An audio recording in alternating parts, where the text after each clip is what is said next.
بسم اللہ الرحمن الرحیم۔ درس نظامی آن لائن اکیڈمی کی طرف سے خوش آمدید۔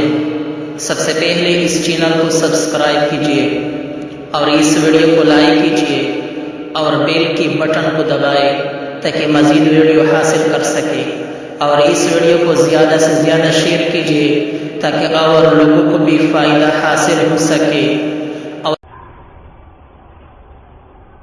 ثم ذكر المصنف رحمه الله تعالى بعد هذا البيان التفريعات الثلاثة الباقية على الحكم فقال: ولذلك صح إيقاع الطلاق بعد الخلع أي ولأجل أن مدلول الخاص قطعي واجب الاتباع صح عندنا إيقاع الطلاق على المرأة بعدما خالعها خلافا للشافعي رحمه الله تعالى۔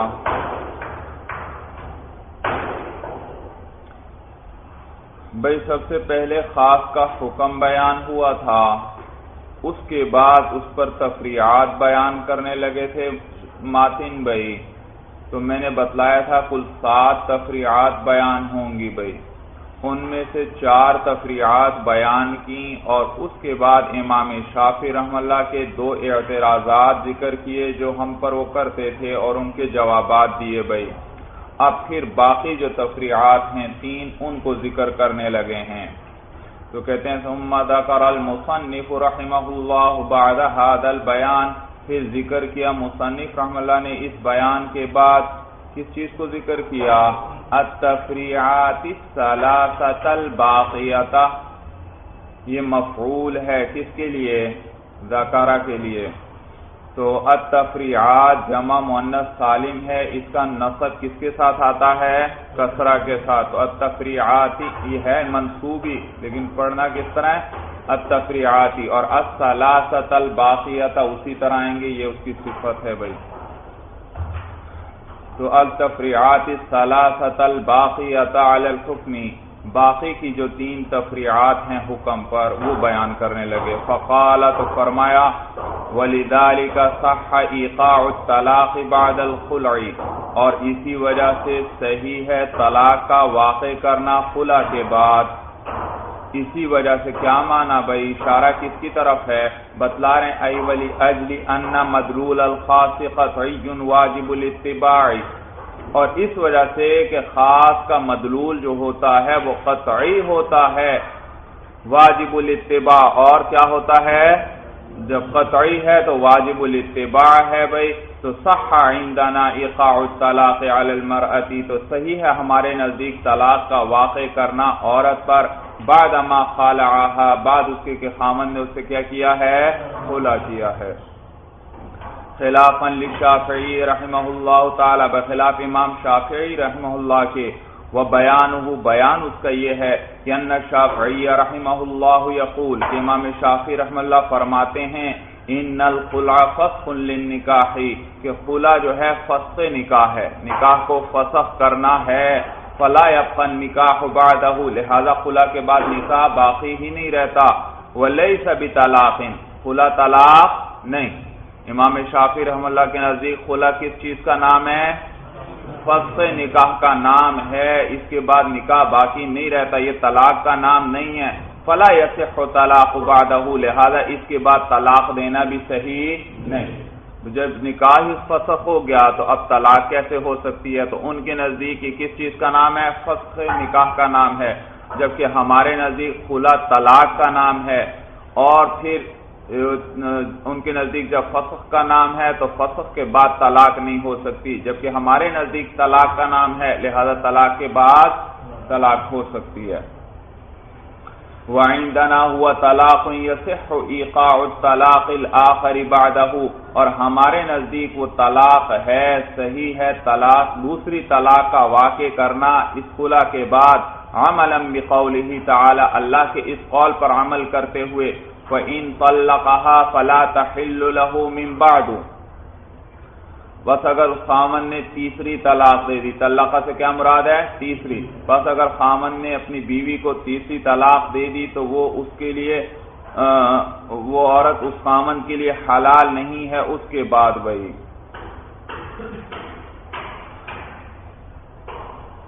اچھا دیکھیے کہتے ہیں لِأَنَّ اللَّهَ تَعَالَى وَذَلِكَ لِأَنَّ اللَّهَ تَعَالَى، اور اس کی وجہ سے کہ اللہ تعالیٰ جو ہیں قال اولا انہوں نے پہلے یہ فرمایا الطلاق مرتان کہ طلاق کتنی مرتبہ ہے؟ 2 مرتبہ ہے. فَإِمْسَاكٌ بِمَعْرُوفٍ أَوْ تَسْرِيحٌ بِإِحْسَانٍ، پھر اس کے بعد روک لینا ہے اچھے طریقے سے، او تصریح بإحسان، یا چھوڑ دینا ہے اچھے طریقے سے. طلاق 2 مرتبہ ہے، اس کے بعد کیا کیا جائے؟ یا تو اچھے طریقے سے روک لیا جائے یا اچھے طریقے سے چھوڑ دیا جائے. خود بتلا رہے ہیں الطلاق مرتان سے کیا مراد ہے؟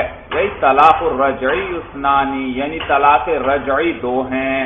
طلاق رجعی 2 ہیں، یہ بیان کیا جا رہا ہے آیت کے اندر بھائی.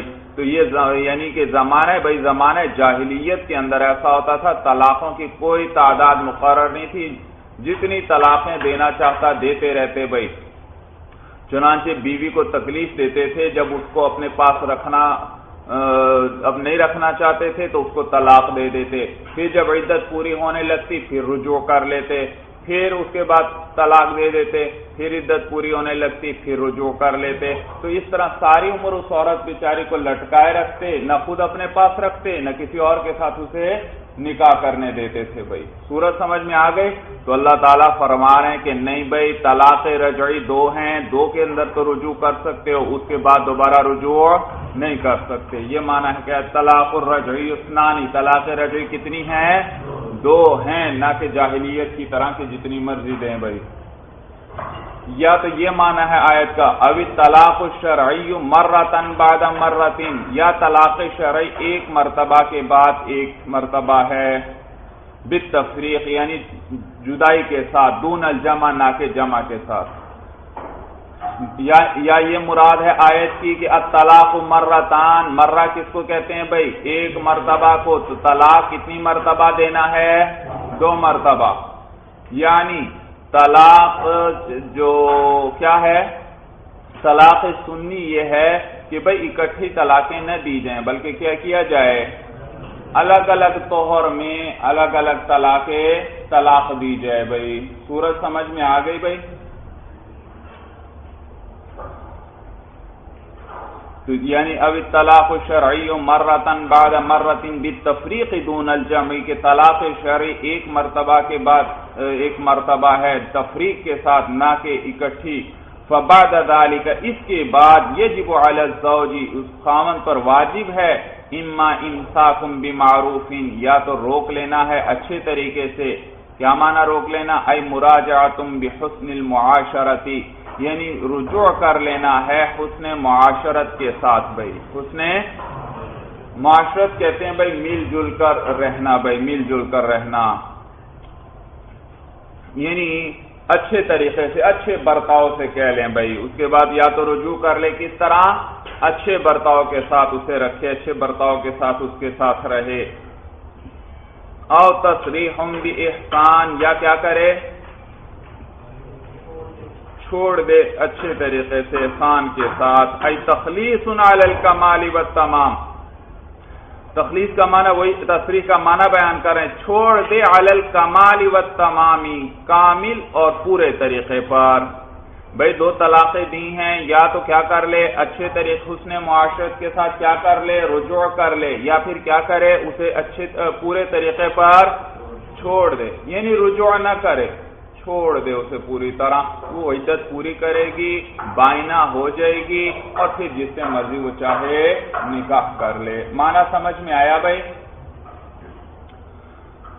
اچھا، تو یہ اللہ تعالیٰ قرآن میں فرماتے ہیں ثم ذکر بعد ذلك مسألۃ الخلع، پھر اس کے بعد اللہ تعالیٰ خلع کا مسئلہ ذکر فرماتے ہیں. فقال، پس فرماتے ہیں فإن خفتم اللہ یقیما حدود اللہ، پس اگر تم ڈرتے ہو، خوف رکھتے ہو، اے حاکموں اگر تمہیں یہ خوف ہے، تمہیں یہ ڈر ہے کہ اللہ یقیما حدود اللہ، کہ یہ دونوں میاں بیوی اللہ کے حدود کو قائم نہ رکھ سکیں گے، فلا جناح علیہما، تو ان دونوں پر کوئی حرج نہیں ہے، فیما، اس مال کے اندر افتدت بھی، جو بطور فدیہ کے دے دے.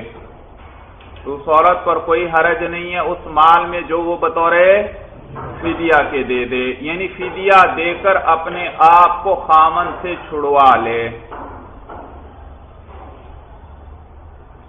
سمجھ میں آئی بات بھائی؟ تو دیکھو پہلے وہ دوسری پہلے کیا ذکر ہوا تھا؟ فَإِمَّا إِمْسَاكٌ بِمَعْرُوفٍ أَوْ تَسْرِيحٌ بِإِحْسَانٍ، یہاں تک آیت ذکر ہوئی ہے۔ آگے پھر مسئلہ خلا اللہ ذکر فرما رہے ہیں کہ حاکموں اگر تم ڈرتے ہو کہ اللہ کے حدود قائم نہ رکھ سکیں گے، یعنی زوجیت والا تعلق قائم نہ رکھ سکیں گے، تو تم پر کوئی حرج نہیں ہے، تو ان دونوں پر کوئی حرج نہیں ہے۔ اس مال میں جو عورت کس طرح دے دے بطور، تو عورت بطور فدیہ کے مال دے دے، خاوند بطور فدیہ کے مال لے لے اور اسے چھوڑ دے، اس میں کوئی حرج نہیں۔ اَيْ فَإِنْ، خود معنی بھی بتلا رہے ہیں، اَيْ فَإِنْ ظَنَنْتُمْ يَا أَيُّهَا الْحُكَّامُ، یعنی اگر تمہارا یہ گمان ہے اے حاکموں، اللہ یقیمات، یہ دونوں قائم نہ رکھ سکیں گے، کون دونوں؟ اَيْ الزَّوْجَانِ، یعنی میاں بیوی، حدود اللہ، اللہ کی حدود کو قائم نہ رکھ سکیں گے، بحسن المعاشرت والمروت، مروت کہتے ہیں احساس کو، بھائی احساس، بحسن حسن معاشرت اور حسن مروت کے ساتھ کہ اللہ کی حدود کو قائم نہ رکھ سکیں گے، فلا جناح علیہما، تو ان دونوں پر کوئی حرج نہیں ہے، فیما افتدت المرأة به، اس مال کے اندر جو عورت بطور فدیہ کے دے دے، وخلصتها من الزوج، اور چھڑوا دے اپنے آپ کو، خلصتها ای خلصت نفسها، اپنے نفس کو کیا کر دے؟ چھڑوا دے، من الزوج، خامن سے، وطلقها الزوج، اور خامن جسے کیا کرے؟ طلاق دے دے۔ یہاں تک بات سمجھ میں آ گئی بھائی؟ فعلما، تو یہ جان لیا گیا کہ ان فعل المرأة فی الخلع هو الافتداء، کہ عورت کا فعل خلع کے اندر کیا ہے؟ افتداء ہے، فدیہ دینا ہے۔ وہ فعل الزوج، بھائی صرف فدیہ دینے سے عورت چھوٹ جائے گی؟ جی تو معلوم ہو خامن کی طرف سے بھی کچھ فعل چاہیے، وہ ذکر کرنے لگے ہیں۔ وہ فعل الزوج ہوا ما کان مذکورا سابقا، اور خامن کا فعل وہ ہے جو کہ سابق میں پہلے مذکور ہوا، عن الطلاق، یعنی کہ طلاق ہے، للفسخ، فسخ نہیں ہے۔ کیوں فسخ کیوں نہیں ہے بھائی؟ کہتے ہیں لأن الفسخ يقوم بالطرفین لا بالزوج وحدہ، اس لیے کہ فسخ تو طرفین کے ساتھ قائم ہوتا ہے، صرف اکیلے خامن کے ساتھ عورت۔ بھائی دیکھو پہلے دونوں کا ذکر ہوا تھا، اللہ یقیما، دونوں قائم نہیں رکھ سکیں گے اللہ کی حدود کو۔ سورج سمجھ میں آ رہی ہے بھائی؟ آگے آ رہا ہے صرف عورت کا فعل، فی مفتدت به، وہ مال جو عورت بطورے، تو یہ عورت کا فعل ہوا تو خامن کا بھی فعل چاہیے، اور خامن کا فعل کیا ہے؟ طلاق، کیونکہ وہ سابق، بھائی خامن کے لیے بھی ایک فعل کو ثابت کرنا ہے، تو بہتر یہ ہے کہ وہی فعل ثابت کیا جو پہلے ذکر ہو چکا ہے، اور پہلے کیا ذکر ہوا ہے؟ طلاق ذکر ہوئی ہے، تو خامن کی طرف سے کیا فعل ہوگا؟ طلاق کا فعل ہوگا، اور خامن کی طرف سے طلاق کا فعل ہوگا، فسخ نہیں، اس لیے کہ فسخ ایک جانب سے نہیں ہو سکتا، فسخ تو کے لیے تو کیا چاہیے؟ جانبین چاہیے بھائی، لہذا فسخ یہاں نہیں ہو سکتا مراد۔ لأن الفسخ يقوم بالطرفین لا بالزوج وحدہ، اس لیے کہ فسخ جو ہے وہ طرفین کے ساتھ قائم ہوتا ہے، اکیلے خامن کے ساتھ نہیں، بلکہ طرفین یعنی میاں بیوی دونوں کے ساتھ، وہ دونوں کا فعل ہے، ایک کا فعل نہیں بھائی۔ ثم قال، پھر اللہ تعالیٰ فرماتے ہیں، فَإِن طَلَّقَهَا فَلَا تَحِلُّ لَهُ مِن بَعْدُ حَتَّى تَنكِحَ زَوْجًا غَيْرَهُ، پس اگر خامن نے اسے طلاق دے دی تو وہ عورت حلال نہیں ہے خامن کے لیے اس کے بعد، یہاں تک کہ وہ نکاح کر لے کسی دوسرے خامن کے ساتھ۔ دیکھیے خود ترجمہ بتلا رہے ہیں، کر رہے ہیں بھائی، اَيْ فَإِن طَلَّقَ الزَّوْجُ الْمَرْأَةَ ثَالِثَةً، اگر طلاق دے دی خامن نے بیوی کو تیسری، تو فَلَا تَحِلُّ الْمَرْأَةُ لِلزَّوْجِ، تو عورت حلال نہیں ہے خامن کے لیے، من بعد الثالث، تیسری طلاق کے بعد، حتی تنکح زوجا غیرہ، یہاں تک کہ وہ دوسرے خامن سے نکاح کر لے، ووطیہا، اور وہ اس عورت کے ساتھ وطی کرے، وطلقہا، پھر وہ اسے کیا کرے؟ طلاق دے دے، تو اب وہ پھر اس کے پاس جا سکتی ہے، اس سے پھر نکاح کر سکتی ہے۔ یہاں تک بات سمجھ میں آ گئی بھائی؟ اب دیکھیے کہتے ہیں فالشافعی، پہلے کس چیز کا ذکر آیا قرآن میں؟ الطلاق مرتان کا ذکر آیا، پھر خلا کا ذکر آیا، پھر کیا آیا؟ فَإِن طَلَّقَهَا فَلَا تَحِلُّ لَهُ۔ ترتیب سمجھ میں آ رہی ہے؟ پہلے کس کا ذکر آیا؟ الطلاق مرتان کا ذکر آیا، اس کے بعد خلا کا ذکر آیا، اس کے بعد فَإِن طَلَّقَهَا کا ذکر آیا۔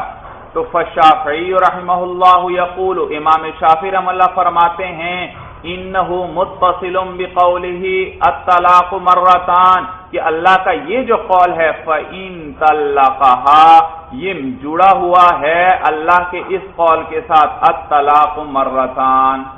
کس کے ساتھ جڑا ہوا ہے؟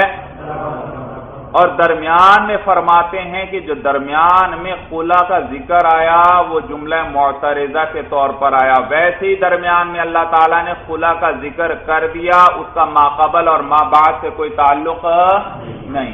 بات سمجھ میں آ رہی ہے بھائی؟ تو وہ فرماتے ہیں یہ فَإِن طَلَّقَهَا کا تعلق کس سے ہے؟ الطلاق مرتان۔ تو فالشافعی رحمہ اللہ یقول انہ متصل بقولہ الطلاق مرتان، کہ یہ طلاق مرتان کے ساتھ متصل ہے بھائی، حتی تکون هذه الطلقۃ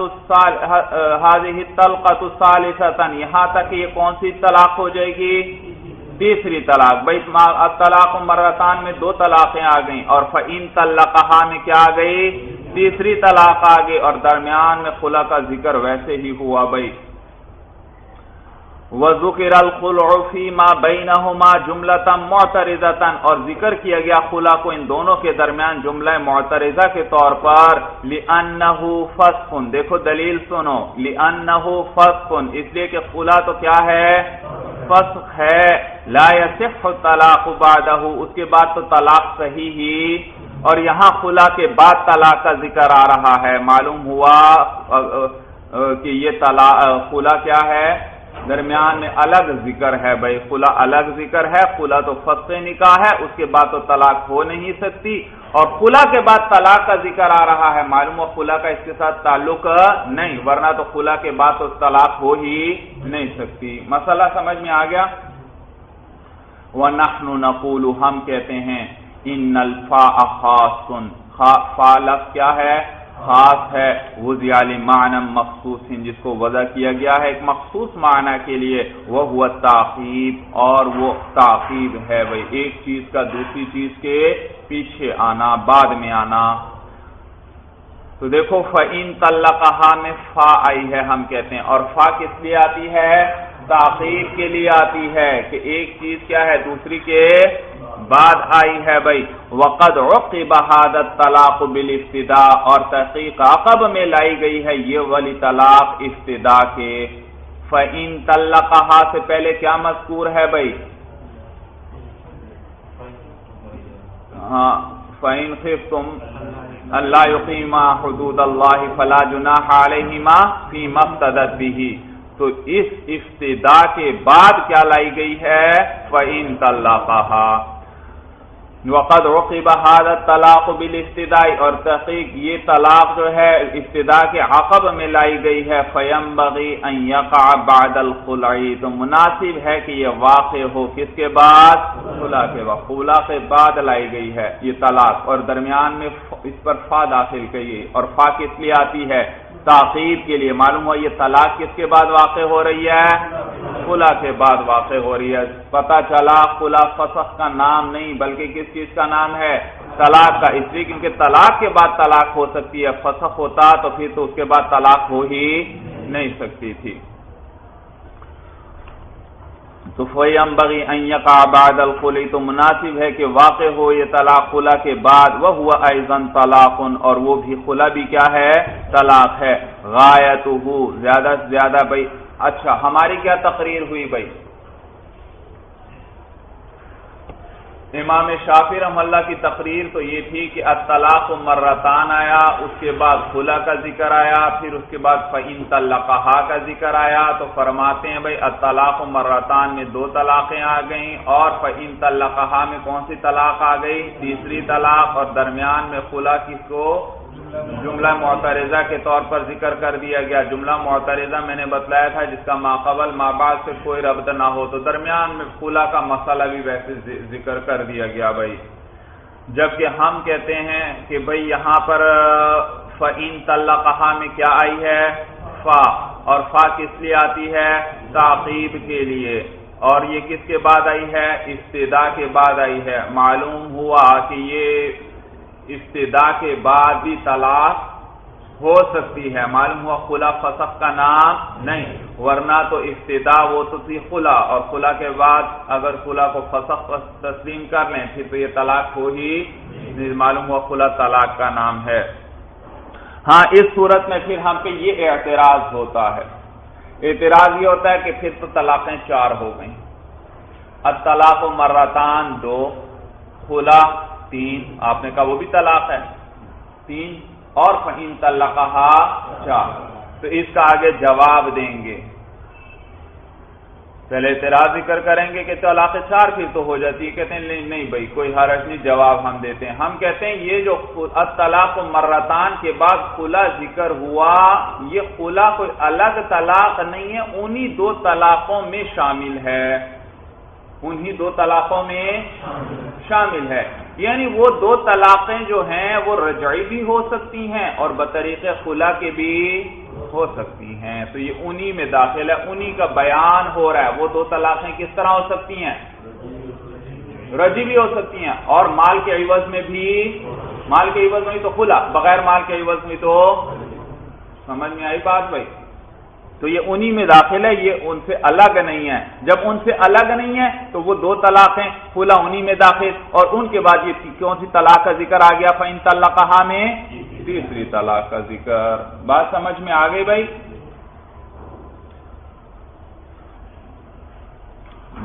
غایتہ انتہائی حد یہ ہوگی کہ انہ یلزم ان تکون الطلقات 4, کے طلاقیں کتنی ہو جائیں گی؟ 4. اثنتان فی قولہ تعالی الطلاق مرتان, 2 تو اللہ کے اس قول میں آ گئیں الطلاق مرتان. والثالثۃ الخلع, اور تیسری خلا. والرابعۃ ہی ہذہ, اور چوتھی یہ والی یہ جو اوپر گزری فإن طلقها میں. ولکنہ لا باس بہ, لیکن اس میں کوئی حرج نہیں ہے. فإن الخلع ليس طلاقا مستقلا على حدة, اس لیے کہ خلا علیحدہ مستقل طلاق نہیں ہے, بل مندرج فی الطلقتین, بلکہ وہ بھی کیا ہے؟ مندرج ہے. کس کے اندر؟ 2 طلاقوں کے اندر بھائی, یعنی انہی میں شامل ہے بھائی, انہی کے تحت ہے بھائی. فَكَأَنَّهُ قِيلَ, دیکھیے خود بتلا رہے ہیں کس طرح داخل ہے. کہتے ہیں فَكَأَنَّهُ قِيلَ, گویا کہ یہ کہا گیا کہ الطلاق مرتانی, کہ طلاق کتنی کی مرتبہ ہے؟ 2 مرتبہ ہے. سواء كانتا رجعیتین, برابر ہے کہ وہ دونوں کیا ہوں؟ رجعی ہوں. فحینئذ یجب امساک بمعروف او تصریح باحسان, تو اس صورت میں واجب ہے, کیا واجب ہے؟ جب 2 رجعی طلاقیں ہوں, یعنی بغیر مال کے عوض میں نہ ہو, تو پھر اس کے بعد اختیار ہے امساک بھی معروف ہو یا تصریح بھی احسان ہو. او کانتا, یا وہ 2 طلاقیں فی ضمن الخلع, کس کے ضمن میں ہوں؟ خلا کے ضمن میں ہوں. فحینئذ تکون بائنۃ, تو اس صورت میں وہ طلاق کیا ہوگی؟ بائنہ, یا وہ عورت کیا ہوگی؟ بائنہ ہوگی. فَإِن طَلَّقَهَا, پھر تو یہ 2 طلاقیں ہوئی بھائی. فَإِن طَلَّقَهَا بَعْدَ الْمَرَّتَيْنِ الْمَذْكُورَتَيْنِ فِيمَا قَبْلُ, پس اگر خاوند نے طلاق دے دی ان 2 مرتبہ کے بعد جو کہ ماقبل میں مذکور ہوئی, فَلَا تَحِلُّ لَهُ, تو اس کے لیے یہ تو وہ عورت حلال نہیں ہے اس کے لیے, حَتَّى تَنكِحَ زَوْجًا غَيْرَهُ, یہاں تک کہ وہ عورت کسی دوسرے خاوند سے نکاح کر لے. الآیۃ معلومۃ معروفۃ یا اقرأ الآیہ. یہاں تک بات سمجھ میں آ گئی بھائی؟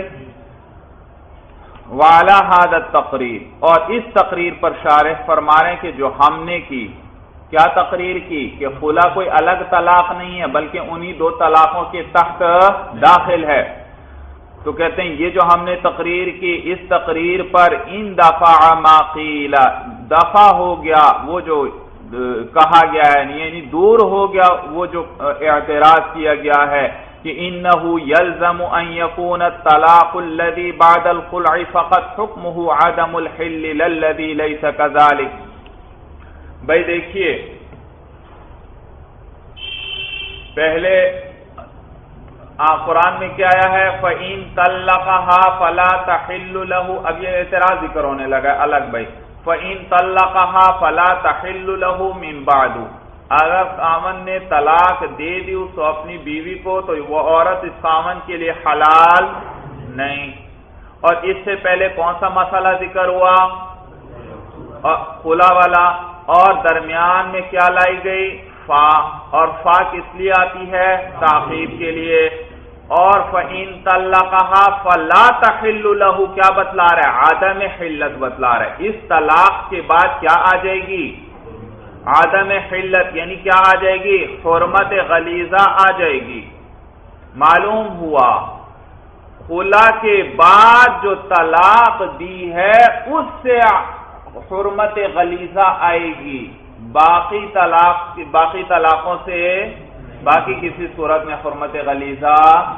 اعتراض سمجھ میں آ رہا ہے کہ خلا کا ذکر ہے، خلا کے بعد فَإِن طَلَّقَهَا ہے تو پھر کیا ہوا؟ فا آئی، اور فا کس لیے آتی ہے؟ تعقیب کے لیے۔ تو فا کے بعد کیا ذکر ہو رہا ہے کہ اگر طلاق دے دے تو کیا آ گئی؟ حرمت غلیظہ آ گئی، یعنی عدم حلت آ گئی، وہ عورت اب حلال ہی نہیں رہی۔ معلوم ہوا خلا کے بعد طلاق دے تو حرمت غلیظہ آئے گی، ویسے کسی اور طریقے سے دے تو حرمت غلیظہ۔ اعتراض سمجھ میں آیا؟ تو لیکن کہتے ہیں ہماری اس تقریر سے یہ اعتراض دفع ہو چکا ہے، اس لیے کہ ہم نے بتلا دیا خلا کوئی الگ طلاق ہی نہیں ہے، بلکہ تو وہ تو انہی پہلی دو طلاقوں میں شامل ہے، اور تفصیل ہم نے کر دی کہ معنی کیا ہے آیت کا، کہ دو طلاقیں دو، چاہے رجعی دو یا کس طریقے پر؟ خلا کے طریقے پر، اس کے بعد اگر طلاق دے دی تو حرمت، تو یہ جو طلاق دی چاہے خلا کے بعد ہو چاہے دو رجعی طلاقوں کے بعد ہو، کیا آ جائے گی؟ معنی سمجھ میں آ رہا ہے؟ یہ طلاق جو ہے یہ دو طلاقوں کے بعد ہو، وہ دو طلاقیں چاہے خلا کے ضمن میں ہوں چاہے کون سی ہوں؟ رجعی ہوں، یعنی یہ تیسری طلاق جب آ جائے گی کیا آ جائے گی؟ حرمت۔ معلوم ہوا یہ تیسری طلاق جو دی ہے خلا کے بعد بھی ہو سکتی ہے اور دو رجعی طلاقوں کے دونوں صورتوں میں کیا آ جائے گی؟ حرمت غلیظہ۔ لہذا اعتراض ختم ہوا۔ اعتراض تو یہی تھا کہ اس سے تو یہ لگتا ہے کہ صرف خلا کے بعد طلاق دو تو حرمت غلیظہ آئے گی، ورنہ نہیں۔ کہتے ہیں ہم نے بتا دیا وہ انہی دو طلاقوں میں داخل ہے، اور اس کے اندر رجعی بھی آ چکی اور خلا بھی آ گئی، تو اب جس طریقے پر بھی طلاق تیسری آئے گی کیا آ جائے گی؟ حرمت غلیظہ۔ جواب سمجھ میں آ گیا بھائی؟ تو کہتے ہیں وَعَلَى هَذَا التَّقْرِيرِ، اور اس تقریر پر جو ہم نے کی، ان دفع ما قیل، دور ہو گیا وہ جو کہا گیا ہے کہ انہو یلزم، کہ اس صورت میں جو ہے لازم آتا ہے ان یکون الطلاق الذی بعد الخلع فقط، کہ وہ طلاق جو خلا کے بعد ہو فقط حکمہ عدم الحل، صرف اس کا حکم کیا ہے؟ عدم حلت ہے، للذی لیس کذالک، نہ کہ وہ طلاق جو اس طرح نہ ہو، یعنی خلا کے بعد نہ ہو، اس کا یہ حکم نہیں، اس میں عدم حلت نہیں۔ یہ اعتراض کیا ہو گیا؟ ختم ہو گیا۔ وَإِنَّهُ، اور دوسرا یہ اعتراض وَإِنَّهُ يَلْزَمُ أَلَّا يَكُونَ الْخُلْعُ إِلَّا بَعْدَ الْمَرَّتَيْنِ، اور یہ کہ جی دوسرا اعتراض یہ ہوتا ہے کہ قرآن میں پہلے کس چیز کا ذکر آیا؟ الطلاق مرتان، اس کے بعد کس کا ذکر آیا؟ خلا کا، اور وہاں بھی کیا ہے؟ فَإِن خِفْتُمْ، فا لائی گئی، اور فا کس لیے آتی ہے؟ تعقیب کے لیے۔ تو اعتراض کیا ہوتا ہے؟ اعتراض یہ ہوتا ہے معلوم ہوا دو طلاقوں کے بعد ہی خلا ہو سکتا ہے، ویسے کبھی خلا، حالانکہ خلا تو پہلے بھی ہو سکتا ہے دو طلاق سے۔ تو کہتے ہیں ہماری تقریر سے یہ اعتراض بھی ختم ہوا، اس لیے کیونکہ ہم نے کیا کہا کہ خلا کوئی الگ نہیں ہے، وہ انہی دو طلاقوں کے ضمن میں ہے، انہی کے تحت آ گیا۔ وہ دو طلاقیں چاہے رجعی طریقے پر ہوں یا چاہے خلا کے طریقے پر ہوں، معلوم ہوا خلا کا دو طلاقوں کے بعد ہونا ضروری نہیں ہے، بلکہ ابتداءً بھی خلا ہو سکتا ہے۔ صورت سمجھ میں آ گئی؟ وَإِنَّهُ يَلْزَمُ اور یہ بات لازم آتی ہے کہ اللہ يَكُونَ الْخُلُعُ إِلَّا بَعْدَ الْمَرَّتَيْن کہ خلا نہیں ہوگا مگر دو مرتبہ کے بعد، یعنی 2 طلاقوں کے بعد ہی، عملاً بقوله تعالی عمل کرتے ہوئے اللہ کے اس قول پر فَإِن خِفْتُمْ، یہ اس کے بعد آیا تھا فا کے ساتھ بھائی، تو بتلایا نہیں بھائی، ہم نے کہا یہ اسی میں داخل ہے، یہ الگ نہیں ہے، اس کے بعد نہیں تیسری طلاق نہیں بیان ہو رہی۔ یہاں تک بات سمجھ میں آ گئی۔ وَلَكِنْ يَرِدُ لیکن یہ اعتراض وارد ہوتا ہے کہ أَنَّ هَذَا كُلَّهُ إِنَّمَا يَصِحُّ کہ یہ سارا کچھ اسی وقت صحیح ہوگا، اعتراض ہوتا ہے یہ سارا کچھ اسی وقت صحیح ہوگا۔ کیا سارا کچھ بھائی یہ جو انہوں نے ذکر کیا تھا ہمارا مذہب کے خلا ہمارے نزدیک کیا ہے؟ طلاق ہے، اور خلا کے بعد بھی کیا ہو سکتی ہے؟ طلاق ہو سکتی ہے۔ یہ سارا اس وقت صحیح ہوگا اذا كان التصریح بالاحسان اشارۃ الی ترک المراجعۃ، جبکہ تصریح بالاحسان کس کی طرف اشارہ ہو؟ ترک مراجعت کی طرف، یعنی وہ خامند رجوع نہ کرے، اسے پوری طرح چھوڑ دے، وہ عدت اسے پوری کرنے دے، عدت پوری کر کے وہ خود بخود کیا ہو جائے گی؟ بائنہ ہو جائے گی۔ کیا ہو جائے گی؟ تو یہ ساری تقریر اس پر مبنی تھی، کما حررت جیسے کہ میں نے لکھا، واما اذا كان اشارۃ الی الطلقۃ الثالثۃ، ہاں باقی اگر یہ اشارہ ہو تیسری طلاق کی طرف، کس کی طرف اشارہ ہو؟ تیسری طلاق کی طرف، علامہ روی عن النبی علیہ السلام، بنا پر اس کے وہ جو روایت کیا گیا حضور علیہ السلام سے کہ انہ قال کہ نبی کریم صلی اللہ علیہ وسلم فرماتے ہیں هو الطلاق الثالث، یہ تیسری طلاق ہے، تیسری طلاق ہے بھائی۔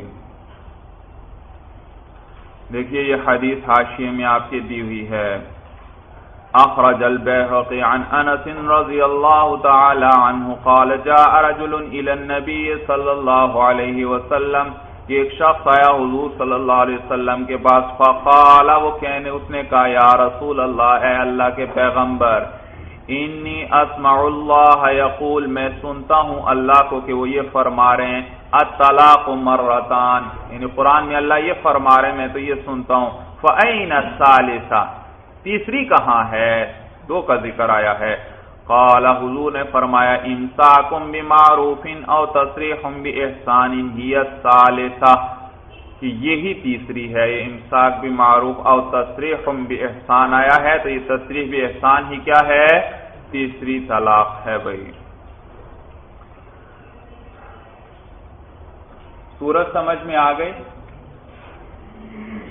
پہلی تقریر جو شارح نے کی اس میں تصریح باحسان کا کیا تھا؟ طلاق کا ترجمہ کیا تھا یا عدم رجوع ترجمہ کیا تھا؟ عدم رجوع، 2 طلاقیں دے دی ہیں، اس کے بعد رجوع نہ کرو، عدت خود بخود گزرے گی، عورت خود بخود کیا ہو جائے گی؟ بائنہ ہو جائے گی، تو یہ ترجمہ کیا تھا۔ لیکن کہتے ہیں اگر اس کے ذریعے کس کی طرف اشارہ ہو، اس کے ذریعے کیا مراد ہو؟ تیسری طلاق مراد ہو، اس کی طرف اشارہ ہو، فحینئذ، تو اس صورت میں یکون قولہ تعالی، اللہ کا یہ جو قول آگے آیا تھا فإن طلقها،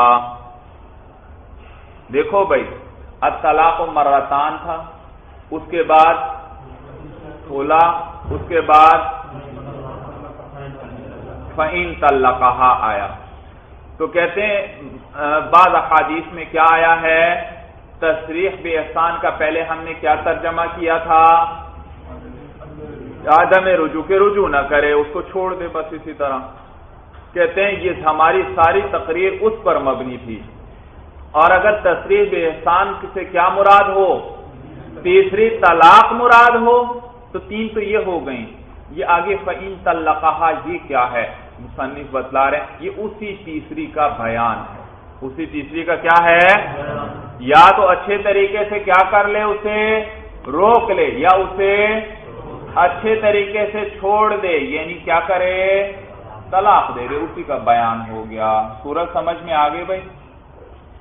تو اس سورت فحینئذ یکون قولہ تعالی فإن طلقها بیانا لذالک، اس صورت میں اللہ کا قول فإن طلقها وہ بیان ہوگا اس کے لیے، ولا تعلق له بمسألة الخلع اصلا، اور اس صورت میں اس کا مسئلہ خلا سے کوئی تعلق نہیں ہوگا، یہ اسی کا بیان ہوا بھائی۔ فیکون المعنی، تو معنی یہ ہوگا اس صورت میں آیت کا، ان بعد المرتین، کہ دو مرتبہ کے بعد، یعنی دو مرتبہ طلاق رجعی دینے کے بعد، اما امساکم بمعروف، یا تو کیا ہے امساک بھی معروف ہے، بالمراجعتی، کس کے ذریعے؟ رجوع کرنے کے ذریعے، او تصریح باحسان، یا کیا ہے اچھے طریقے سے چھوڑ دینا ہے، بالطلقۃ الثالثۃ، کس کے ذریعے؟ تیسری طلاق کے ذریعے۔ فإن آثر التصریح بالاحسان، آثر یوسر کے معنی ترجیح دینا، تو خاوند کے پاس دو صورتیں آ گئیں، یا وہ کیا کرے رجوع کر لے، یا کیا کرے اچھے طریقے سے چھوڑ دے، یعنی کیا کرے اسے طلاق دے دے۔ فإن آثر التصریح بالاحسان، پس اگر اس نے اچھے طریقے سے چھوڑنے کو ترجیح دی، فطلقها ثالثا، تو اسے کیا کرے تیسری طلاق دے دے، اگر اس نے ترجیح دے دی تصریح بالاحسان کو، پس اسے تیسری طلاق دے دی، فلا تحل له من بعد الآیہ۔ ترجمہ سمجھ میں آ گیا بھائی؟ بھئی یہاں پر محشی نے بڑی پیاری بات کی ہے بھئی، دیکھیے بھئی، قولہ بیانا لذالک، شارح کیا فرما رہے ہیں اس صورت میں؟ فإن طلقها کیا بنے گا؟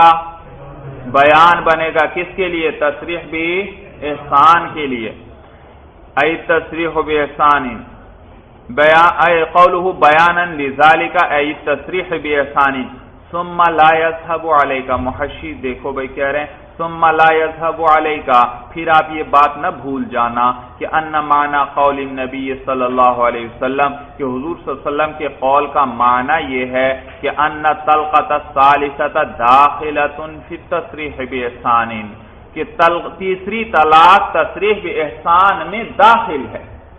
حضور صلی اللہ علیہ وسلم کے قول کی کیا معنی ہے؟ یہ تصریح باحسان تیسری طلاق نہیں ہے، تیسری طلاق اس کے اندر کیا ہے؟ داخل ہے، یہ معنی ہے حضور صلی اللہ علیہ وسلم کا۔ بھئی یہ معنی کیوں کیا؟ دیکھیے خود بتلا رہے ہیں، کہتے ہیں فإنه عبارۃ عن ترک المراجعۃ، اس لیے کہ تصریح باحسان کس چیز سے عبارت ہے؟ ترک مراجعہ سے، رجوع نہ کرنا، چھوڑ دے اچھے طریقے سے، یعنی رجوع نہ کرے، اور یہ رجوع نہ کرنا وہو اعم، یہ عام ہے، من الطلقۃ الثالثۃ، کس سے عام ہے؟ تیسری طلاق سے عام ہے، کیونکہ رجوع نہ کیا جائے، دو صورتیں آ گئیں، رجوع نہ کرے طلاق دے دے، یا رجوع نہ کرے اور طلاق بھی نہ دے، خود ہی عدت پوری گزرے گی اور وہ عورت کیا ہو جائے گی؟ بائنہ ہو جائے گی۔ صورت سمجھ میں آ گئی بھائی؟ بات بھی سمجھ میں آ رہی ہے کہ نہیں بھائی؟ تو کہتے ہیں وہ عام من الطلقۃ الثالثۃ، اور یہ زیادہ عام ہے طلاق ثالث سے بھائی، لا انہ علیہ، لا انہ علیہ، یہ صرف اسی پر محمول نہیں ہے، یعنی ترک مراجعت صرف طلاق کی ایک ہی صورت نہیں ہے کہ آپ کیا کریں، آپ کیا کہیں تصریح باحسان کے کیا معنی ہے؟ تیسری طلاق، اس کا کیا معنی ہے؟ نہیں، کہتے ہیں صرف تیسری طلاق نہیں، کیوں؟ کیسے ہو سکتا ہے؟ وَلَوْ كَانَ إِشَارَةً إِلَى الطَّلْقَةِ الثَّالِثَةِ فَقَط، اگر یہ صرف تیسری طلاق کو اشارہ ہوتا، لَكَانَ الْمَعنَى، تو معنی یہ ہو جائے گا کہ أَنَّ الْوَاجِبَ بَعْدَ الطَّلْقَتَيْنِ، کہ دو طلاقوں کے بعد واجب جو ہے أَحَدُ الْأَمْرَيْنِ، دو کاموں میں سے ایک واجب ہے، دو طلاقوں کے بعد دو کاموں میں سے ایک واجب ہے، إِمَّا إِمْسَاكٌ بِمَعْرُوفٍ المراجعۃ بحسن المعاشرت، یا تو رجوع کرنا ہے، امساک بمعروف ہے یعنی رجوع کرنا ہے حسن معاشرت کے ساتھ، او الطلقۃ الثالثۃ، یا کیا کرو؟ یا تیسری طلاق ہے، حالانکہ بالاجماع یہاں عورت کو ویسے ہی چھوڑ دے، رجوع نہ کرے، یہ بھی درست ہے۔ بھئی آیت میں اگر آپ ادھر دیکھو، بھئی ادھر توجہ کرو، آیت میں دو چیزیں ذکر ہو رہی ہیں، ایک کیا؟ امساک بمعروف، یعنی اچھے طریقے سے کیا کر لے؟ رجوع کر لے، دوسرا کیا ہے؟ تصریح باحسان کا معنی اگر صرف طلاق کے کرو گے تو دو صورتیں آ گئیں، کہ 2 طلاقیں دینے کے بعد خاوند کے لیے واجب ہے 2 صورتوں میں ایک صورت اختیار کر لے، یا تو وہ کیا کر لے، رجوع کر لے، یا وہ کیا کرے، تیسری طلاق دے دے۔ حالانکہ بالاجماع ایک تیسری صورت بھی ہے مولانا، وہ کیا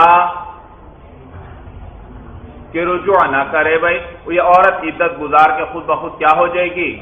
صورتیں کل کتنی بن گئیں؟ 3۔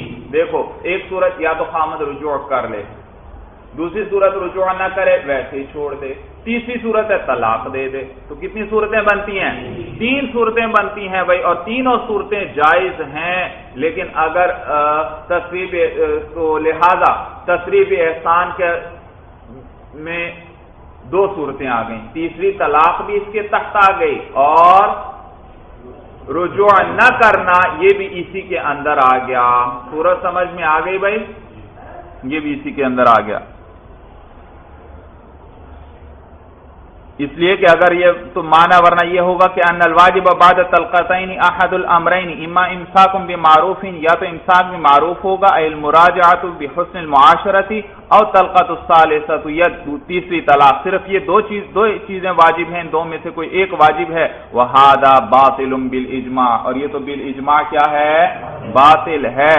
فَإِنَّ لِلْمَرْءِ، اس لیے کہ آدمی کے لیے جائز ہے، اللہ یراجع، کہ وہ رجوع نہ کرے، ولا یطلق، اور طلاق بھی نہ دے، رجوع بھی نہ کرے اور طلاق بھی نہ دے، بل لا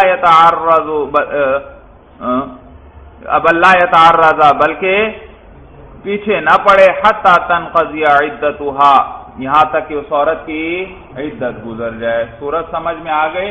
تو کہتے ہیں تصریح باحسان کے اندر یہ کیا ہے؟ حدیث سے کیا پتا چلا؟ تیسری طلاق کون سی ہے؟ تصریح باحسان ہے۔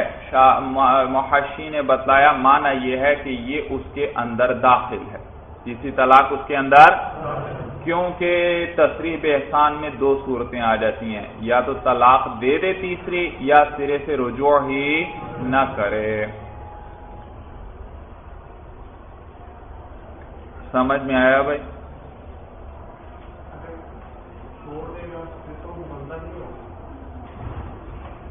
جی جی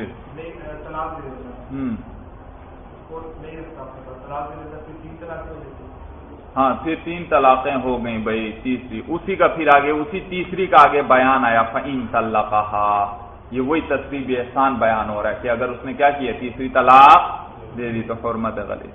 سورج سمجھ میں آ، اور اگر تصریح احسان سے کیا مراد لیں ہم؟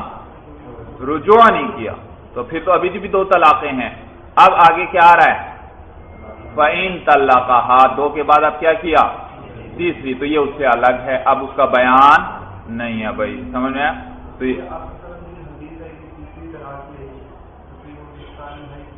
جی جی انہوں نے پوچھا کہ پھر حدیث کا کیا جواب ہے؟ تو یاد رکھیے کہ تمام علماء نے، یہ تمام مفسرین نے اس کا معنی ترک مراجعت ذکر کیا ہے۔ البتہ ایک حدیث میں آ گیا کہ بھئی اس سے کیا مراد ہے؟ تیسری طلاق مراد ہے، تو اس کا جواب بھی حاشیے میں آ گیا بھئی کہ یہ تصریح احسان کے اندر داخل ہے بھئی، یعنی وہ ترک مراجعت اور تیسری طلاق دونوں کو کیا ہوا؟ شامل ہوا تیسری طلاق، کیونکہ وہاں 3 صورتیں بنتی ہیں، 3 صورتیں بن جائیں گی بھئی کہ یا تو کیا کرے، رجوع کر لے، یا ترک مراجعت کرے، یا کیا کرے، تیسری طلاق دے دے۔ اور آیت کے اندر 2 ذکر ہوئی ہیں بھئی، اما امساک بمعروف، یہ تو کیا ہے؟ مراجعت ہے بھئی کہ رجوع کر لے، یا تصریح باحسان ہے، اس کے اندر دونوں صورتیں آ گئی بھئی کہ یا کیا کرے، ترک مراجعت کرے یعنی رجوع نہ کرے، یا کیا کر دے، تیسری طلاق دے دے بھئی۔ البتہ پہلا معنی علماء نے راجح لکھا ہے بھئی، یہ ایک حدیث میں آیا تھا، اس کا بھی جواب ہو گیا بھئی، دوسرا معنی ایک حدیث میں آیا بھئی۔ اسی لیے تو میں نے یہ آپ کو حاشیہ پڑھوایا کہ بتلانا یہ تھا کہ دونوں معنی ہو سکتے ہیں، کہ یہ تیسری طلاق بھی اسی کے اندر داخل ہے، یعنی کہ دونوں معنی ہو سکتے ہیں یہاں۔ سمجھ میں آیا بھائی؟ ترک مراجعت بھی اس کا معنی اور تیسری طلاق بھی، دونوں اس کے اندر داخل ہو گئے بھائی۔ صورت سمجھ میں آ گئی بھئی؟ یہ جواب کے طور پر ہی تو میں نے حاشیہ پڑھوایا آپ کو. کہتے ہیں ھذا خلاصۃ ما قالوا، یہ خلاصہ ہے اس کا جو علماء نے فرمایا ہے. والبسط فی التفسیر الاحمدی، اور تفصیل جو ہے کہتے ہیں تفسیر احمدی میں مذکور ہے، وہاں آپ دیکھ سکتے ہیں بھائی. ووجب مہر المثل بنفس العقد فی المفوضۃ، اور واجب ہوگا مہر مثل نفس عقد ہی کے ذریعے مفوضہ کے اندر بھائی. نفس عقد ہی کے ذریعے کیا واجب ہو جائے گا؟ مہر مثل واجب ہو جائے گا مفوضہ کے اندر بھائی. کہتے ہیں عطف علی قولہ صح ایقاع الطلاق، یہ جو ماقبل میں ماتن کا قول آیا تھا صح ایقاع الطلاق، اسی پر یہ عطف ہے. وجب مہر المثل، اس پورے جملے کا عطف ماقبل والے جملے پر عطف ہے بھائی. وتفریع علی حکم الخاص، اور یہ تفریع ہے خاص کے حکم پر. ای ولاجل ان العمل بالخاص واجب ولا يحتمل البیان، اور اس وجہ سے کہ عمل خاص پر واجب ہے، کیونکہ آپ جانتے ہیں خاص کیا ہوتا ہے، اپنے مدلول کو قطعی طور پر شامل ہوتا ہے، تو اس پر عمل واجب ہے. ولا يحتمل البیان، اور وہ بیان کا احتمال نہیں رکھتا. وجب مہر المثل بنفس العقد، مہر مثل واجب ہو جائے گا نفس عقد ہی کے ذریعے. من غیر تاخیر الی الوطی، وطی کی تاخیر، من غیر تاخیر الی الوطی، وطی تک مؤخر کیے بغیر ہی. فی المفوضۃ، کس کے اندر؟ مفوضہ کے اندر بھائی. مفوضہ یاد رکھو تفعیل باب سے ہے، تفویض سے. تفویض کہتے ہیں نکاح کرانا بغیر مہر کے بھائی، بغیر مہر کے نکاح کرنا بھائی. جی خود بتلا رہے ہیں آگے کہ یہ مفوضہ پڑھیں گے یا مفوضہ بھائی. ساری تشریح شارح خود کر دیتے ہیں بھائی. کہتے ہیں وہ ہوا، یہ جو مفوضہ صیغہ یا ان کان بکسر الواو، اگر یہ واو کے کسرے کے ساتھ ہو، یعنی کیا پڑھیں؟ مفوضہ پڑھیں، یعنی اپنے آپ کو سپرد کرنے والی، یعنی بغیر مہر کے اپنا نکاح کرنے والی. یوں ہو گیا بغیر مہر کے اپنا. تو دیکھیے خود بتلا رہے ہیں فالمعنى التي فوضت نفسها بلا مہر، تو معنی یہ ہوگا وہ عورت جس نے سپرد کر دیا اپنے نفس کو بغیر مہر کے. وَإِن كَانَ بِفَتْحِ الْوَاوِ، اور اگر واو کے فتحہ کے ساتھ ہو یہ صیغہ تو مفوضہ ہو، یعنی فالمعنى التي فوضها وَلِيُّهَا بِلَا مَہْرٍ، تو معنی ہوگا وہ عورت کے سپرد کر دیا ہے اسے اس کے ولی نے بغیر مہر کے. پہلی صورت میں کیا تھی؟ وہ خود کیا کرنے والی ہے اپنے نفس کو بغیر مہر کے، تو وہ مفوضہ ہوئی. اور دوسری صورت کیا کہ اس کے ولی نے کیا کیا ہے اس کو بغیر مہر کے، تو وہ مفوضہ ہوئی بھائی. وَهُوَ الْأَصَحُّ بھائی، اور یہ زیادہ صحیح ہے بھائی یہ مفوضہ. کیوں؟ لِأَنَّ الْأُولَى لَا تَصْلُحُ مَحَلًّا لِلْخِلَافِ، اس لیے کہ جو پہلی ہے یعنی مفوضہ جو اپنے نفس کو بغیر مہر کے خود سپرد کرتی ہے، لا تصلح محلا للخلاف، وہ محل خلاف ہونے کی صلاحیت نہیں رکھتی. یعنی ہمارے اور امام شافعی کے درمیان، امام شافعی رحمہ اللہ کے درمیان وہ محل خلاف نہیں بن سکتی. کیوں نہیں بن سکتی؟ کہتے ہیں اذ لا یصح نکاحها عند الشافعی رحمہ اللہ، اس لیے کہ اس کا نکاح ہی صحیح نہیں ہے امام شافعی رحمہ اللہ کے نزدیک. یاد رکھیے امام شافعی رحمہ اللہ کے نزدیک عورت خود اپنا نکاح نہیں کر سکتی، بلکہ کون کرے گا اس کا نکاح؟ ولی اس کا نکاح کرے گا. تو مفوضہ ہوئی جس نے خود اپنے نفس کو بغیر مہر کے سپرد کیا، یعنی خود اپنا نکاح کروایا ہے. تو امام شافعی رحمہ اللہ تو اس نکاح کو تسلیم ہی نہیں کرتے. جب تسلیم ہی نہیں کرتے تو بات تو چل رہی ہے وجوب مہر اور عدم وجوب مہر کی. تو نکاح ہوگا تو وجوب مہر یا عدم وجوب مہر کی ہم بات کریں گے.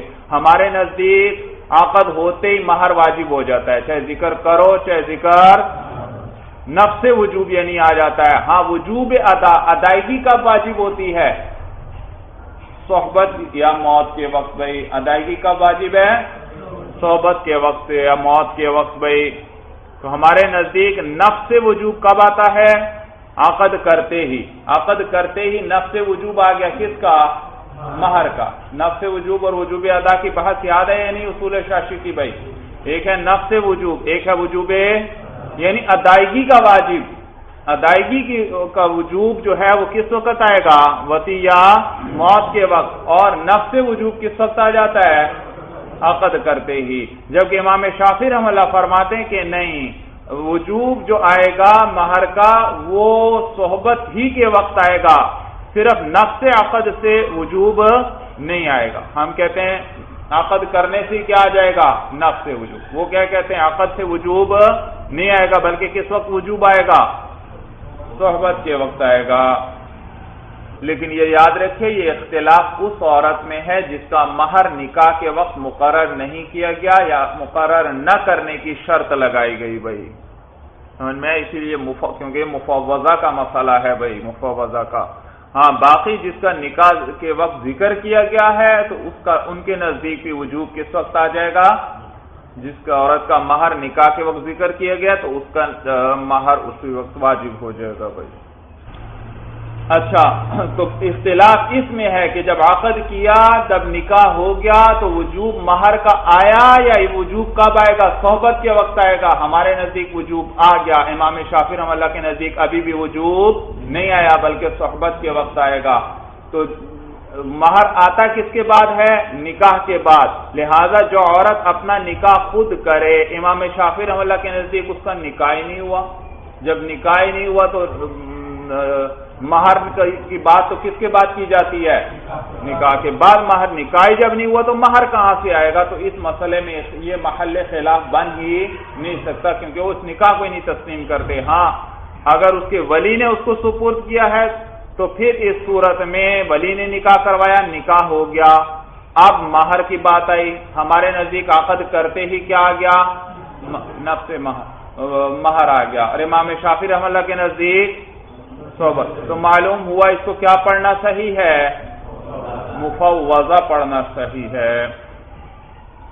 لیکن محشی نے لکھے ہے بھائی کہ اکثر اصولیین کے نزدیک مفوضہ ہے بھائی، اکثر اصولیین کے نزدیک کیا ہے بھائی؟ مفوضہ کے بارے میں تو ابھی مصنف رحمہ اللہ نے بتلایا کہ اس کے وہ تو محل خلاف بن ہی نہیں سکتا، اس کا تو نکاح ہی نہیں ہوا امام شافعی رحمہ اللہ کے نزدیک۔ کہتے ہیں بھائی مفوضہ سے مراد وہ عورت ہے جو اپنے ولی کو کہے کہ میرا نکاح بغیر مہر کے کروا دو، مہر کو ذکر ہی نہ کرنا، یا شرط لگا دینا کہ مہر ہوگا ہی نہیں۔ سمجھ میں آئی بات بھائی؟ مہر کو ذکر ہی نہ کرے یا باقاعدہ ذکر کرے لیکن کیا ذکر کرے کہ مہر ہوگا ہی نہیں۔ تو یہ عورت جو حکم دینے والی ہے اپنے ولی کو کہ میرا نکاح کروا دو بغیر مہر کے، یہ مفوضہ ہے بھائی۔ یہ کیا ہے؟ کیونکہ ولی اس کے کہنے پر نکاح کروا رہا ہے تو یہ عامر ہوئی، تو گویا دراصل یہ کیا ہے؟ اپنے نفس کو بغیر مہر کے سپرد کر رہی ہے بھائی۔ بات سمجھ میں آ گئی بھائی؟ تو اس صورت میں بھی ولی کا ذکر آ گیا درمیان میں کہ اس نے کس کے ذریعے اپنا نکاح کروایا ہے؟ ولی کے ذریعے کروایا ہے، تو نکاح امام شافعی رحمہ اللہ کے نزدیک بھی صحیح ہوا، اور تو مفوضہ پڑھنا بھی معلوم ہوا صحیح، اور مفوضہ پڑھنا بھی صحیح بھائی۔ ہاں محل خلاف پھر اس میں مفوضہ کے اندر دو صورتیں بن گئیں، ایک وہ ہے جو خود کیا کرے؟ اپنا نکاح کروائے بغیر مہر کے، اور ایک وہ ہے جو اپنے ولی کے ذریعے نکاح کروائے۔ یہ دونوں مفوضہ ہیں، لیکن ان میں سے محل خلاف کون سا ہے؟ جو اپنے ولی کے ذریعے کروائے نکاح بھائی، جو خود کرے وہ محل خلاف ہی نہیں، کیونکہ اس کا تو نکاح ہی منعقد نہیں ہوا امام شافعی رحمہ اللہ کے نزدیک۔ بات سمجھ میں آ گئی؟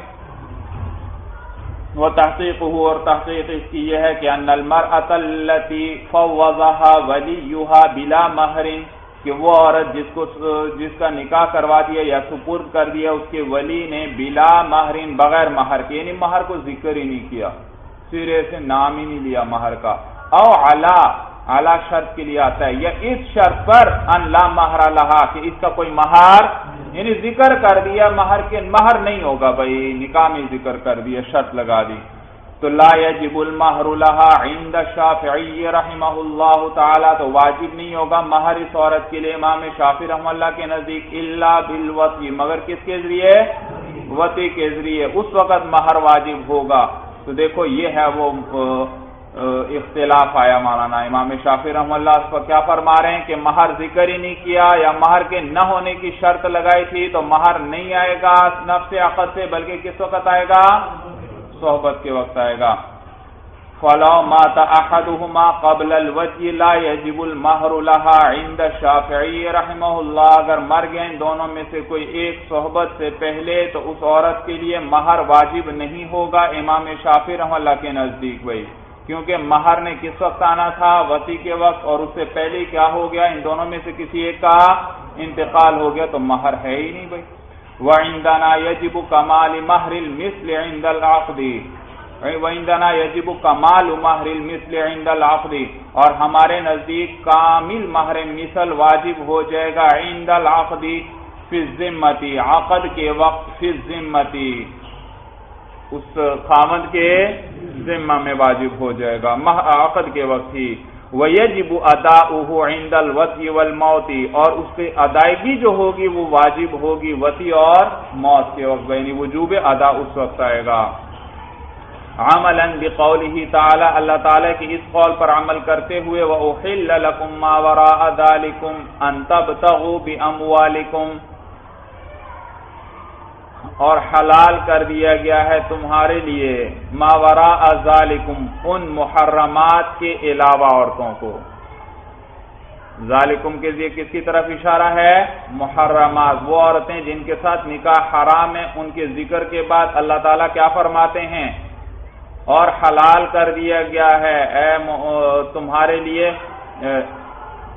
اے مسلمانوں تمہارے لیے حلال کر دیا گیا ما وراء ذالکم، اس کے علاوہ عورتوں کو، ان تبتغوا باموالکم، تاکہ تم طلب کرو ان کو طلب کرو اپنے مالوں کے بدلے مالوں کے ذریعے، کیا کرو جی، تاکہ تم طلب کرو ان کو اپنے مالوں کے ساتھ۔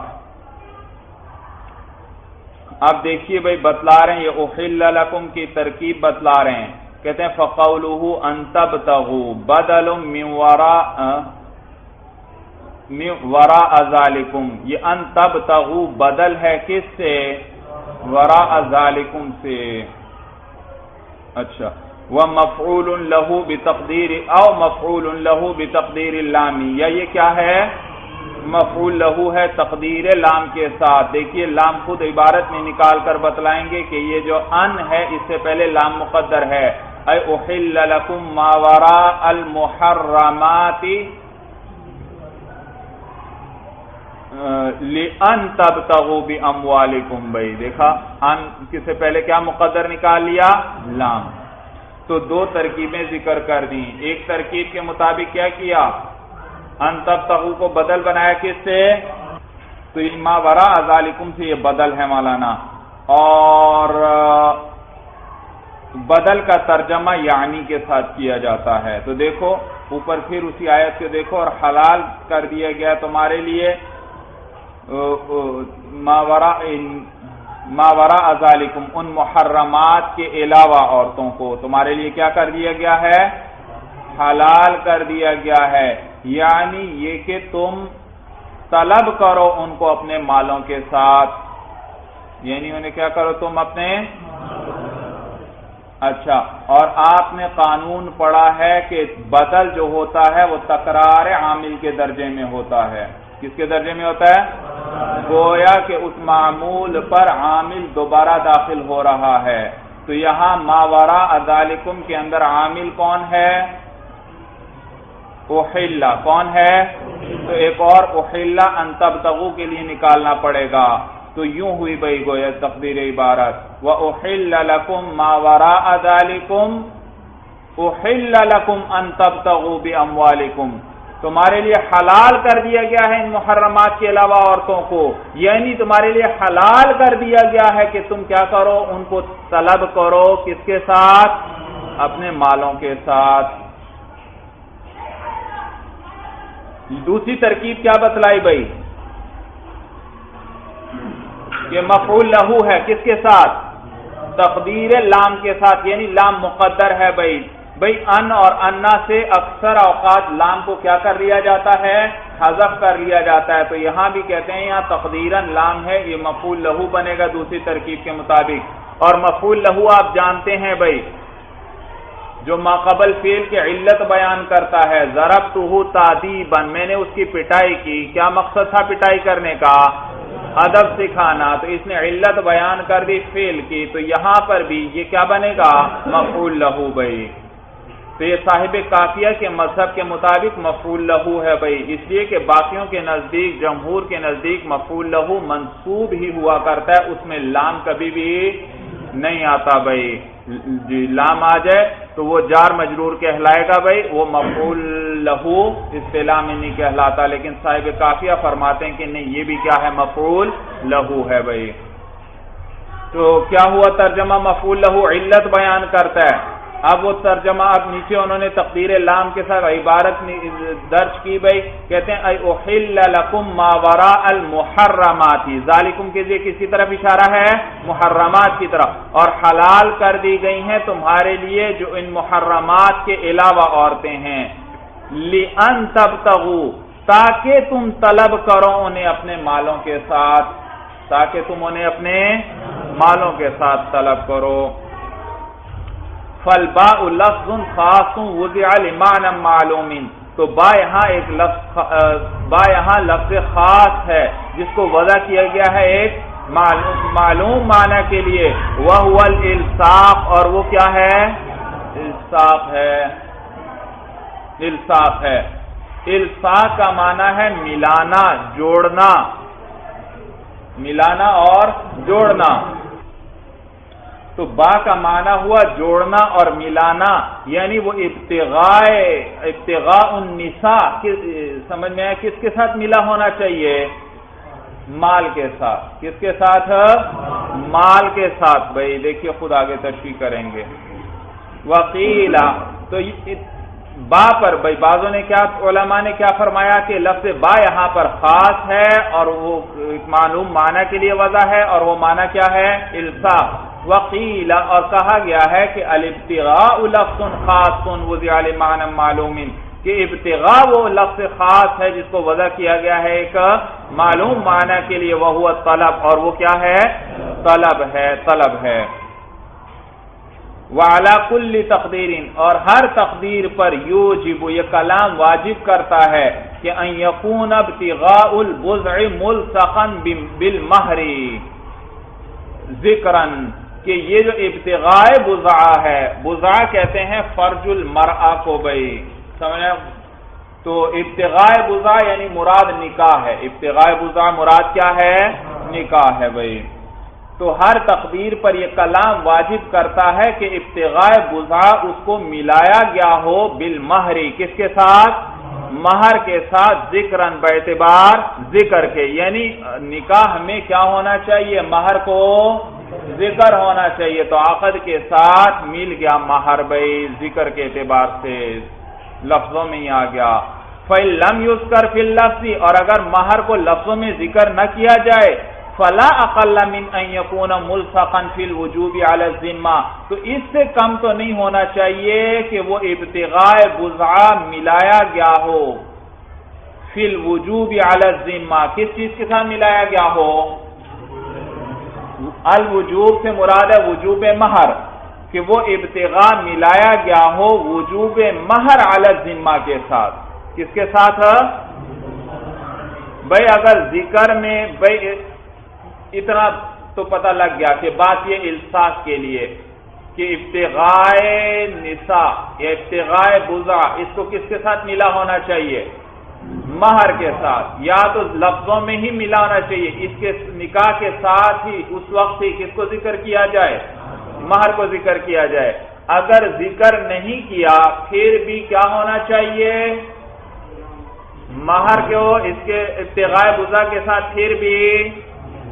اور وہ پھر کس طرح ہوگا؟ ملا ہوا لفظوں میں تو نہیں ہے، تو کم از کم اس کا وجوب تو آنا چاہیے. تو اب ہم کہیں گے کیا ہوا ہے؟ ابتغاء بضع کے ساتھ کیا مل گیا؟ وجوب مہر علی الذمہ. یعنی تو اس سے کم تو نہیں ہونا چاہیے کہ وہ جو ابتغاء بضع ہے وہ ملایا گیا ہو فی الوجوب کس کے اندر؟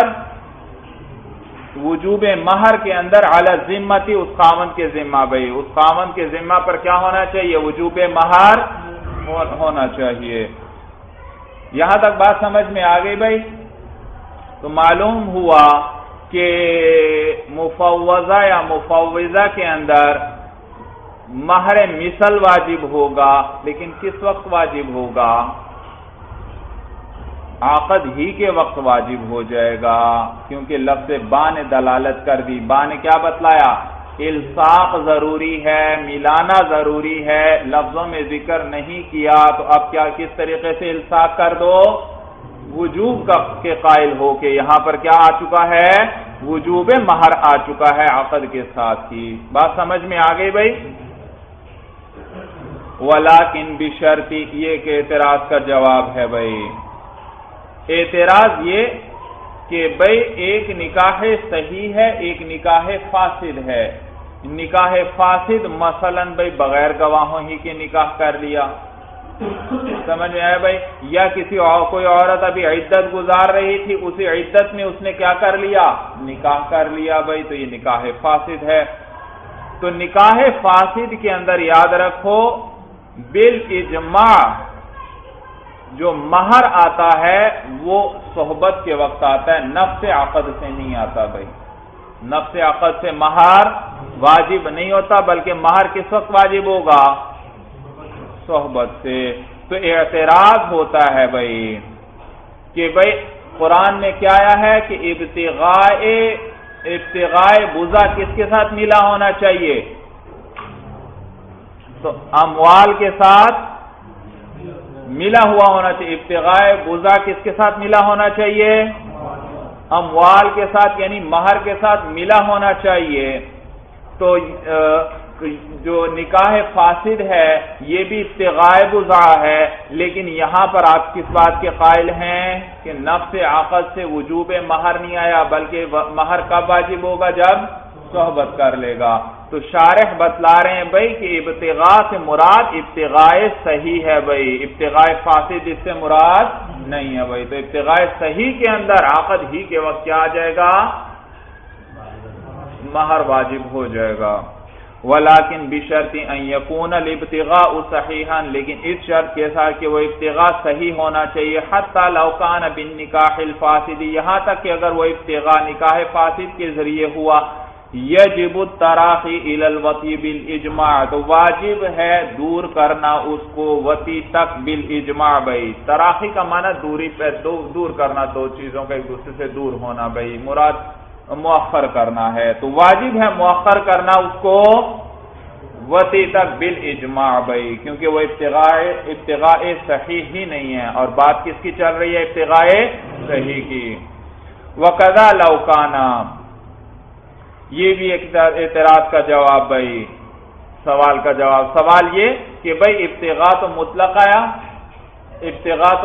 آیا، اور یہ تو حرام ابتغاء کو بھی شامل ہوا، ابتغاء کی جو حرام صورت ہے اس کو بھی شامل ہوا، مثلا زنا ہے، وہ بھی کیا ہے؟ ابتغاء بزا۔ متعہ ہے مولانا، متعہ جانتے ہو کہ نہیں جانتے بھائی؟ کہ کچھ مدت کے لیے کسی عورت سے کیا کیا جائے؟ نکاح کیا جائے، اس میں گواہ بھی ہونے ضروری نہیں، بس وہ کیا کہتا ہے وہ شخص عورت سے کہ اتمتع بکی، کہ میں تجھ سے کیا کروں گا؟ نفع اٹھاؤں گا اتنی مدت تک، اتنے مال کے بدلے۔ یہ متعہ ہے مولانا، متعہ، اور یہ بھی حرام ہے، یہ زنا ہی ہے بھائی۔ صورت سمجھ میں آ گئی؟ تو اب کوئی زنا ہے، زنا اور متعہ یہ بھی ابتغاء بزا ہے، لیکن یہ تو ملصق بالمال نہیں ہے بھائی۔ تو جواب دے رہے ہیں، بتلا رہے ہیں بھائی کہ یہ تو یہ ابتغاء سے مراد ابتغاء بطریق نکاح مراد ہے، یعنی حلال ابتغاء مراد ہے، حرام ابتغاء مراد ہی نہیں ہے بھائی، وہ درست ہی نہیں ہے، اس میں تو سرے سے مال آئے گا ہی نہیں بھائی۔ کہتے ہیں وَقَذَا لَوْ كَانَ هَذَا الْابْتِغَاءُ لَا بِطَرِيقِ النِّكَاحِ، اور اسی طرح اگر یہ ابتغاء جو ہے نکاح کے طریقے پر نہ ہوا، بل بطریق الاجارۃ او المتعۃ او بطریق الزنا، بلکہ اجارہ کے طریقے پر ہوا، یعنی اجرت پر ہوا، او المتعتی یا متع کے طریقے پر ہوا، اور بطریق زنا یا کس طریقے پر؟ زنا کے طریقے پر، تو لا یحل ذلک الفعل، تو یہ فعل تو حلال ہی نہیں ہے، ولا یجب المال اصلا، اور یہاں پر مال سرے سے واجب ہی نہیں ہوگا۔ وإلیہ یشیر، اور اسی کی طرف اشارہ کرتا ہے اللہ تعالیٰ کا یہ قول بھائی، وإلیہ یشیر قول تعالیٰ، اسی کی طرف اللہ کا یہ قول اشارہ کرتا ہے، محسنین غیر مصافحین، اس حال میں کہ بھئی آیت کس طرح تھی بھئی؟ وَأُحِلَّ لَكُمْ مَا وَرَاءَ ذَلِكُمْ أَن تَبْتَغُوا بِأَمْوَالِكُمْ مُحْسِنِينَ غَيْرَ مُصَافِحِينَ، اس حال میں کہ تم عفت چاہنے والے ہو بھئی، یعنی حرام فعل سے اپنے آپ کو بچانے والے ہو۔ احسان کہتے ہیں پاک دامنی کو، احسان کسے کہتے ہیں؟ پاک دامنی کو، یعنی اس حال میں کہ تم پاک دامن ہو بھئی، یعنی حرام سے اپنے آپ کو بچانے والے ہو۔ تو محسنین کہہ کر نکاح فاسد سے احتراز ہوا بھئی، محسنین کی قید سے کیا ہوا؟ اس سے نکاح فاسد نکل گیا، اس لیے کہ وہ تو کیا ہے؟ حرام ہے، جائز نہیں ہے۔ غیر مصافحین، اس حال میں کہ تم زنا کا بدکار نہ ہو، زنا کرنے والے نہ ہو بھئی، تو اس کے لیے زنا اجارہ متع کو کیا کر دیا گیا؟ خارج، کہ تم طلاق، کیا آیت کس طرح تھی؟ اور حلال، دوبارہ دیکھو آیا، اور حلال کر دیا گیا تمہارے لیے ان محرمات کے علاوہ عورتوں کو، تاکہ تم ان کو طلب کرو اپنے مالوں کے بدلے، اس حال میں کہ تم کیا ہو؟ پاک دامن ہو، یعنی انہیں بیویاں بنا کر رکھنے والے ہو، غیر مصافحین، بدکاری کرنے والے نہ ہو گئی۔ تو غیر مصافحین کی قید کے ذریعے کس کو نکال دیا؟ زنا، اجارہ، متع وغیرہ کو۔ وفی هذا المقامات اعتراضات دقیقۃ، اور اس مقام پر کئی باریک اعتراضات، یہ یوں کہو کئی گہرے اعتراضات ہیں، بینتھا فی حاشیۃ التفسیر الاحمدی، بیان کیا ہے ان کو میں نے تفسیر احمدی کے حاشیے میں۔ بات سمجھ میں آئی بھائی؟ خلاصہ بحث یہ ہوا کہ وہ عورت جس کا نکاح اس کے ولی نے کیا ہے بغیر مہر ذکر کیے، یا یہ شرط لگائی تھی کہ مہر ہو گئی نہیں، ولی نے چاہے خود کیا یا اس عورت کے حکم پر ایسا کیا، یہ کیا ہوئی؟ مفوضہ یا مفوضہ۔ اس کے اندر مہر مثل آیا کرتا ہے، تو یہ مہر مثل کب آئے گا؟ ہمارے نزدیک یہ مہر مثل عقد کرتے ہی آ جائے گا، جبکہ امام شافعی رحمہ اللہ کے نزدیک یہ مہر مثل کب آئے گا؟ صحبت کے وقت آئے گا بھائی، صحبت کے وقت۔ اور ہماری دلیل کیا ہے؟ ہماری دلیل جو ہے یہ با ہے مولانا، با، کہ جو اللہ تعالیٰ کیا فرماتے ہیں قرآن میں؟ وَأُحِلَّ لَكُمْ مَا وَرَاءَ ذَلِكُمْ، اور تمہارے لیے حلال کر دیا گیا ان محرمات کے علاوہ عورتوں کو، لِأَن تَبْتَغُوا بِأَمْوَالِكُمْ، تاکہ ان کو تم طلب کرو، اپنے مالوں کے ساتھ طلب کرو۔ تو یہاں پر با آئی بھائی، اور با کیا بتلاتی، کس لیے آیا کرتی ہے؟ اس کا معنی کیا ہے؟ الصاق ہے، ملانا اور جوڑنا۔ معلوم ہوا ابتغاء بوزا کو ملایا گیا ہو کس کے ساتھ؟ مال، یعنی مہر کے ساتھ، تو کم از کم لفظوں میں اس کو ذکر ہونا چاہیے، اور اگر لفظوں میں ذکر نہیں ہے تو کم از کم کیا ہونا چاہیے؟ وجوب کے اعتبار سے مہر کو ابتغاء کے ساتھ ملا دینا چاہیے بھائی۔ صورت سمجھ میں آ گئی؟ تو معلوم ہوا کہ یہ نفس عقد سے کیا آ جائے گا؟ وجوب آ جائے گا مہر مثل کا بھائی۔ اور پھر بتلایا کہ یہ ابتغاء صحیح طریقے پر ہونا چاہیے، لہذا نکاح فاسد کیا ہے؟ خارج ہو جائے گا۔ اور نیز یہ بھی بتلایا کہ ابتغاء سے مراد کیا ہے؟ وہ ابتغاء جو نکاح کے طریقے پر ہو، لہذا جو غیر نکاح کے طریقے پر ہے وہ بھی کیا ہوا؟ اس سے خارج۔ اور اسی کی طرف کہتے ہیں اللہ کا یہ قول اشارہ کر رہا ہے بھائی، محسنین غیر مصافحین۔ چلیے بس مولانا، ھذا هو المرام، اللہ اعلم بحقیقت الکلام۔